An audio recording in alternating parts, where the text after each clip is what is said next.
इस कहानी की शुरुआत हुई एक टाउन को दिखाने से। हम विंसेंट नामी आदमी को देखते हैं जो एक स्टोर में जाकर आसानी से शराब की बोतल चुरा लेते हैं। दुकान की मालकिन को पता भी नहीं चल पाता। हम जान पाते हैं कि स्टोर के बाहर विंसेंट का बेटा खड़ा है जिसका नाम इयान है। उसके पास कुछ जादुई ताकतें हैं, जिनमें से एक ये भी है कि वो झूठा सीन क्रिएट कर सकता है, जैसे कि वहम वगैरह, जो चीज असल में हो भी नहीं रही होती। और इयान सबको वो झूठा ख्याल दिखा सकता है। देखने वाले इंसान को उस झूठ पर यकीन करना ही पड़ता है क्योंकि वो बिल्कुल सच लगता है। अपना एक जादू इयान स्टोर की मालकिन पर भी चलाता है। यही वजह है कि उसके डैड आसानी से शराब की बोतल चुरा लेते हैं। इयान की ताकतों की वजह से ये पहले भी कई सारी चोरियां कर चुके हैं, मगर आज तक पकड़े नहीं गए। विंसेंट चोरी करके स्टोर से बाहर आ गया।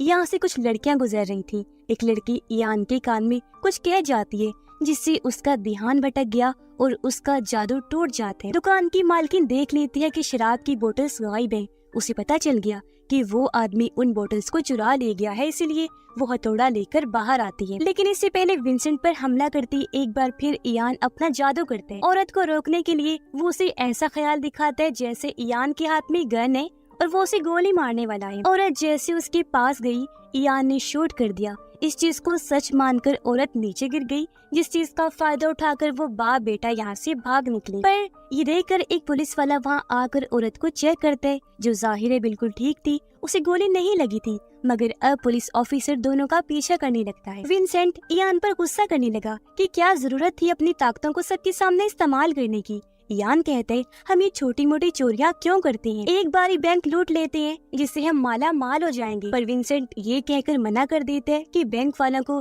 तुम बेवकूफ नहीं बना सकते, क्योंकि वो लोग तुम्हारी ताकतों को देखते ही तुम्हें पकड़ लेंगे और न जाने तुम पर कौन कौन से टेस्ट करेंगे। मगर इयान समझ नहीं पाता कि डैड आखिर किसके बारे में बात कर रही हैं। अब पुलिस वाला इनके पीछे पड़ा था, इन्हें जान बचानी थी, इसलिए इयान एक बार फिर अपनी उसी ताकत को यूज करते हैं। पुलिस वाले को ऐसा सीन दिखाता है जैसे उसकी गाड़ी पर बर्फ के ओले पड़ रहे हैं। गाड़ी का एक्सीडेंट हो गया, वो उलट गई और सीधा एक पेट्रोल पंप के पास जाकर रुकी, जिसके सीसीटीवी में हमने साफ साफ देखा कि गाड़ी एकदम सीधी आकर रुकी है, क्योंकि ये एक्सीडेंट एक वहम था, झूठा ख्याल। ये सारा नजारा एक औरत एड्रियन ने भी देख लिया था। वो अपने साथियों को शाबाशी देती है कि तुमने बहुत अच्छा काम किया इयान को ढूंढने में, जिससे हम समझ पाते हैं कि एड्रियन इयान का पीछा कर रही थी और अब वो किसी को फोन करके भी बता देती है कि हमने उसे ढूंढ लिया। खैर दोनों बाप बेटा अपने ठिकाने पर आ गए, जो टूटी फूटी शिप थी। यहाँ विंसेंट इयान को उसकी माँ की तस्वीर दिखाता है। उसने इयान को बताया हुआ था कि तुम्हारी मॉम की मौत हो गई है, तुम्हें मैंने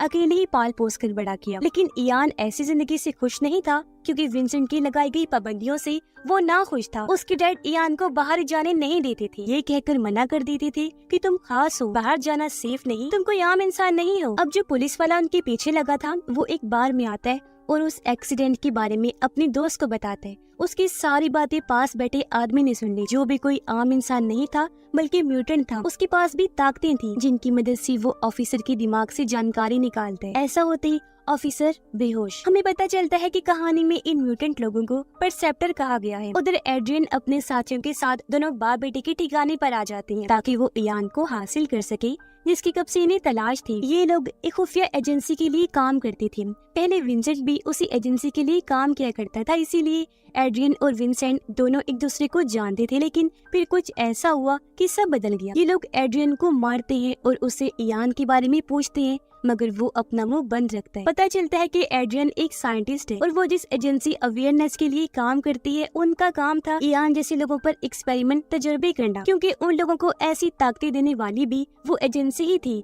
उन्होंने ये इंसान, ये परसेप्टर खुद बनाए, उनके अंदर खास किस्म का फार्मूला डालकर, जिससे ये सुपर पावर्स रखने वाले इंसान बन गए, ये म्यूटेंट्स, जिन्होंने जंग बहुत अच्छी लड़ी और अपने मुल्क को जंग जिताई। पर बाद में गवर्नमेंट को खतरा पड़ गया कि कहीं ये सुपर ह्यूमन, ये म्यूटेंट हमारे खिलाफ ही ना हो जाए, इसीलिए गवर्नमेंट ने एक एक करके सभी परसेप्टर को खत्म कर दिया। एड्रियन कहती है, अब इस दुनिया में सिर्फ एक ही परसेप्टर बचा है, जिसे भी हम बहुत जल्द पकड़ लेंगे। वो यहाँ इयान के बारे में बात नहीं कर रही थी, हालांकि उसके पास भी वो ताकतें थी, मगर उसे परसेप्टर इसलिए नहीं कहा जा रहा था क्योंकि वो एक परसेप्टर से पैदा हुआ था, जो चीज नामुमकिन थी, क्योंकि परसेप्टर जन्म नहीं दे सकते। इसीलिए तो इयान एक चमत्कार था जिसे सालों से विंसेंट छुपा रहा था। इन लोगों को पता चल जाता है कि इयान एक गेमिंग जोन में गया है, जहाँ वो परसेप्टर भी आया हुआ था इयान को ढूंढने। अब एड्रियन जिस आखिरी परसेप्टर की बात कर रही थी वो और कोई नहीं बल्कि यही परसेप्टर था जो बार में बैठा था, जिसने पुलिस ऑफिसर का दिमाग पढ़ा था। उसे पता चल गया था कि एड्रियन के लोग इयान को पकड़ने आ गए हैं, इसलिए वो उनका ध्यान भटकाने की कोशिश करते हैं, जिस वजह से वहाँ हलचल मच गई, गोलियां चलती हैं, लोग डरकर भागने लगते हैं। इस बीच इयान परसेप्टर को देख लेते हैं। उसे पता चल गया कि ये भी म्यूटेंट है, लेकिन इससे पहले परसेप्टर उसके पास जाता है। एड्रियन के लोग परसेप्टर के सर पर हेलमेट लगा देते हैं, पर हम देखते हैं कि वो इतना ताकतवर है कि बिना देखे भी उन लोगों से लड़ रहा था। लेकिन उसे लड़ते लड़ते काफी देर हो गई थी, क्योंकि एड्रियन इयान को अपने साथ ले जा चुकी थी। एड्रियन इयान को भी वो हेलमेट पहनाकर उसका ब्लड सैंपल लेती है। फिर एजेंसी में लाने के बाद उसे बताती है कि कई सारे लोग इस एजेंसी अवेयरनेस के खिलाफ काम कर रहे हैं, अपनी ताकतों का गलत इस्तेमाल करके। अवेयरनेस के खिलाफ काम करने वाले बागी लोगों ने अपनी एक आर्मी बनाई है, जिनका एक हेड भी है। इयान पूछता है मगर इन सब से मेरा क्या लेना देना है। एड्रियन उसे बताती है कि अगर हम तुम्हें यहाँ ना लाते तो वो परसेप्टर तुम्हें मार देता, क्योंकि वो अवेयरनेस का आखिरी बचा हुआ परसेप्टर है, तुमसे ज्यादा ताकत है उसके पास, और वो चाहता है कि तुम उसका साथ दो। अगर तुम ऐसा नहीं करोगी वो तुम्हें मार देगा, और अब मैं ये चाहती हूँ कि तुम हमारे साथ काम करो। तुम्हारे खून में परसेप्टर वाला जो फॉर्मूला है मुझे वो चाहिए, ताकि तुम्हारी ताकतों को एक्टिवेट या फिर डीएक्टिवेट किया जा सके। और हाँ, तुम्हारे डैड भी हमारे पास है। अगर तुम चाहते हो कि तुम अपने डैड से मिलो तो तुम्हें मुझे अपनी ताकतें दिखानी होंगी। वो कहती है चलो तुम मुझे कोई इंसान बनाकर दिखाओ, यानी इंसान का झूठा ख्याल बनाओ। इयान इसके लिए मना कर देता है, कहता है ऐसा मुमकिन नहीं, मैंने कई बार कोशिश की लेकिन इंसान नहीं बन पाया आज तक। एड्रियन कहती है अच्छा बीच और समंदर का झूठा सीन ही बना दो। इयान कोशिश तो करता है मगर उससे हो ही नहीं पाता। एड्रियन कहती है ऐसा इसलिए हो रहा है क्योंकि तुम्हें अपनी ताकतों का अंदाजा ही नहीं है। अपने जज्बात को पहचानो, उनका इस्तेमाल करो, क्योंकि फीलिंग्स के जरिए तुम ऐसा कर सकते हो। वो इयान को उसके बचपन का टाइम याद करवा के उसे उसकी मॉम की तस्वीर दिखाती है, जिससे गुस्सा होकर इयान भी उसे समंदर और बीच का झूठा सीन दिखा देते हैं। अब यहाँ इयान ने एक मक्खी भी बनाई थी जो उसे एड्रियन ने ही कहा था। वो कहती है कि अब तुम इस मक्खी को असली दुनिया में लेकर जाओ, जिसे सिर्फ मैं ही देख सकूं, क्योंकि ये तुम्हारी ताकत है, तुम असलियत बना सकते हो। इयान उसे कहता है कि तुम अगर चाहती हो कि मैं ऐसा करूं तो मुझे पहले मेरे डैड से मिलवाओ। एड्रियन उसे विंसेंट के पास लेकर गई जो बेहोश था। एड्रियन इयान को कहती है कि तुम्हारे डैड ने आज तक तुमसे झूठ बोला। इयान को उसकी बातों पर यकीन नहीं आता। वो कहती है अगर तुम चाहो तो विंसेंट के दिमाग में देख सकते हो, जो भी इयान की ताकत ही थी, किसी के भी दिमाग को पढ़ना, जो चीज उस परसेप्टर ने भी की थी, पुलिस ऑफिसर का दिमाग पढ़ के। और अब इयान भी अपने डैड की यादों में चला जाता है। वो देखता है कि अवेयरनेस की लैब में जहाँ एड्रियन और विंसेंट एक साथ काम किया करती थी, वहीं इयान की मॉम भी थी जो परसेप्टर थी। लेकिन इयान की मॉम जब वहाँ से गायब थी तो एड्रियन ने इयान को चुरा लिया, यानी कि वो इयान का असली डैड नहीं है। इयान के होश में आने पर विंसेंट बेहोश हो गया। एड्रियन उसे कहती है कि इस आदमी ने तुम्हें धोखा दिया, सारी जिंदगी तुम्हें अंधेरे में रखा, क्या पता तुम्हारी मॉम जिंदा हो। एड्रियन अपने बॉस से मिलकर उन्हें बताती है कि बेशक इयान ताकतवर है, लेकिन अगर वो अपनी तीसरी ताकत को भी समझ जाए तो हम बागी लोगों के हेड को मार सकते हैं। अब इस तीसरी शक्ति के बारे में हम आगे जानेंगे। अब अवेयरनेस में ही काम करने वाली एक फाइटर लड़की जो एड्रियन की साथी थी शायद, वो इयान को आकर बताती है कि ये लोग न जाने तुम पर कौन कौन से टेस्ट करेंगे, इसीलिए बेहतर होगा कि यहाँ से भाग जाओ, मैं तुम्हारी मदद कर सकती हूँ। उसकी बात इयान को पसंद आई और वो मान गया। परसेप्टर भी अपना बेस बदलकर एजेंसी में घुस आया था। फाइटर लड़की इयान को लेकर वहाँ से भागने लगी। हालांकि सिपाही उन्हें रोकने की कोशिश करते हैं, मगर वो लड़ने में काफी माहिर थी तो सबको मार गिराती है। इयान और उसके डैड को लेकर यहाँ से निकल जाती है। एजेंसी में परसेप्टर को जब पता चला कि इयान यहाँ से भाग गया है तो वो उसका पीछा करने लगता है, लेकिन इयान अपनी ताकतों से सबको चकमा देकर यहाँ से भाग जाता है। ये तीनों एक होटल में गई। इयान की उस फाइटर लड़की से दोस्ती हो गई, लेकिन अब इयान विंसेंट को लेकर काफी परेशान था। वो जानना चाहता था कि मेरे असली डैड कौन है और मेरी माँ के साथ क्या हुआ था। इस पर फाइटर लड़की उसे कहती है कि तुम अपने डैड के दिमाग में जाकर ये चीज देख सकती हो। इसलिए इयान एक बार फिर अपने डैड का दिमाग पढ़ने लगता है। उसे उस लैब का एड्रेस मिल जाता है जहाँ से विंसेंट ने इयान को चुराया था। इयान अपने डैड से काफी गुस्सा था कि सारी जिंदगी आपने मुझसे सच छुपा के रखा, और अब क्योंकि उसे उस लैब का एड्रेस मिल गया था तो इयान सोचता है कि कहीं मेरी माँ वहीं ना हो, इसलिए वो लैब में जाने का फैसला करते हैं। मगर वहाँ जाने के लिए उसे पैसों की जरूरत थी, इसीलिए वो अपने डैड की मना करने के बावजूद भी बैंक से कुछ पैसे ले लेते हैं नकली चेक के जरिए। हालांकि कैशियर को इस बारे में पता चल गया था। कुछ लोग उनके पीछे पड़ गए, लेकिन वो उन्हें भी चकमा देकर वापस होटल में आ जाती हैं। विंसेंट को जब होश आई, इयान उन्हें बताता है कि मैं उस लैब में जा रहा हूँ जहाँ मेरी माँ थी। हालांकि विंसेंट उसे समझाता है कि मैंने तुम्हें बचाने के लिए सारी जिंदगी तुमसे झूठ बोला, पर क्योंकि इयान को विंसेंट पर भरोसा नहीं था, इसीलिए वो फाइटर लड़की के साथ लैब जाने के लिए निकल जाते हैं। पर एड्रियन उन्हें ट्रैक कर लेती है। उसे पता लग गया था कि वो दोनों कहाँ जा रहे हैं। परसेप्टर को भी ये बात पता थी, इसीलिए वो एड्रियन के लोगों को जो वहाँ आ गए थे उन्हें मार देते हैं। इयान और फाइटर लड़की लैब के अंदर आकर तलाशी लेने लगते हैं।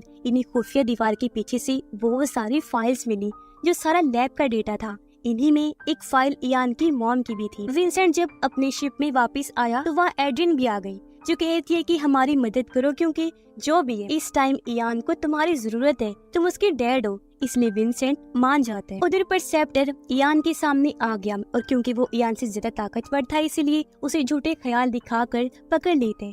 उसे मारता नहीं, बस बताने लगा कि किस तरह एजेंसी वालों ने तुम्हारा इस्तेमाल किया। तुम्हारे और मेरे जैसे लोगों को उन्होंने लैब में बनाकर फिर अपनी एक आर्मी बनाई, यानी एजेंसी, जिसका नाम है अवेयरनेस। वो फिर उसी बागी ग्रुप के हेड के बारे में बताते हैं। कहता है कि वो परसेप्टर बहुत ताकतवर था, उसने बहुत सारे लोगों की जान बचाई और अपनी एक अलग टीम बना ली। यही वजह है कि एजेंसी वाले उसके पीछे लगे हुए हैं ताकि उसे ढूंढकर मार दे। वो बताता है कि मुझे वो फार्मूला चाहिए ताकि मैं अपने जैसे और भी लोग बनाऊं और दुश्मनों से बदला ले सकूं, क्योंकि परसेप्टर बच्चे पैदा नहीं कर सकते। इस पर इयान कहते हैं तो फिर मेरा जन्म कैसे हो गया? परसेप्टर जवाब देता है इसीलिए तुम खास हो। ये सच में एक चमत्कार है, तुम पहले ऐसे इंसान हो जो परसेप्टर से पैदा हुए।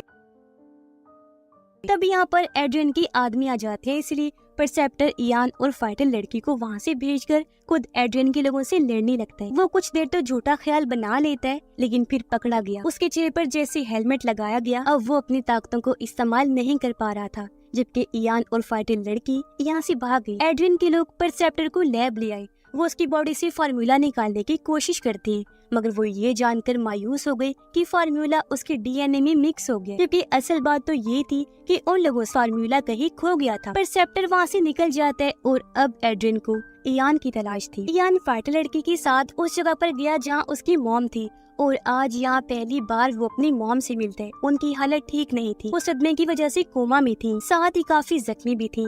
अपनी माँ की ये हालत देखकर इयान को बहुत गुस्सा आता है। उसे लगा कि शायद वो मर चुकी है, पर तब यहाँ परसेप्टर भी आ गया। वो इयान को कहता है कि तुम्हारी माँ अभी जिंदा है। इसलिए इयान अब अपनी ताकतों की मदद से अपनी माँ के दिमाग में जाते हैं, जहाँ उसे अपना बचपन नजर आता है। उसे पता चला कि एड्रियन जिस फार्मूला के पीछे है वो दरअसल इयान की माँ ने ही बनाया था, और उस चीज की याद उन्होंने इयान के दिमाग में डाल दी ताकि हर किसी को उस बारे में पता न चल सके। और अब असली दुनिया में परसेप्टर उस याद को लेने की बहुत कोशिश करते हैं। हालांकि इयान उसे ऐसा करने तो नहीं देता, लेकिन इस जोर जबरदस्ती की वजह से इयान की मॉम की मौत हो जाती है। इस बात से इयान को बहुत दुख हुआ, साथ ही उसे काफी गुस्सा भी आता है। और अब वो अपना गुस्सा एड्रियन और उसके साथियों पर निकालना चाहता था, जो वहाँ पहुँच भी गए थे। और अब यहाँ इयान की तीसरी ताकत भी सामने आई, और वो ये थी कि वो एक साथ कई सारे लोगों के दिमाग को कंट्रोल कर सकता था। ऐसे उसने बहुत सारे लोगों को मार गिराया, मगर कोई उसका कुछ बिगाड़ नहीं पाता। तभी उसे रोकने यहाँ विंसेंट आ गया। वो खुद को शूट ही कर लेते हैं, जिससे इयान अपने होश में आ गया। और अब आखिरी बार वो अपने डैड के दिमाग को चेक करते हैं।